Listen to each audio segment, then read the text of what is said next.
My name is Philip Bulima from Antipolo, Buhi, Camarines Sur, Bicol. I am 26 years old. Ako ay na-apply patungong abroad sa Singapore. Isa po akong caregiver dito sa Pilipinas. Ako po ay nag-a-apply bilang healthcare assistant. Pag-aalaga talaga ng ibang tao ang kinabubuhay ko. At simulat sa phone hanggang ngayon, pagiging caregiver talaga yung trabaho ko eh. Then, I want to explore. Thank you.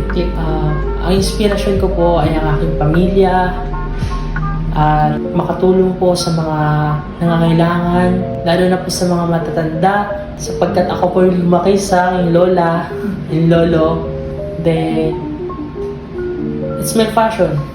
Pinili ko po yung Jasmine Agency dahil sa tingin ko po sila po yung magbibigay ng magbubukas ng pintuan para sa akin para makarating sa ibang bansa at makapagtrabaho. Yun po. Thank you po.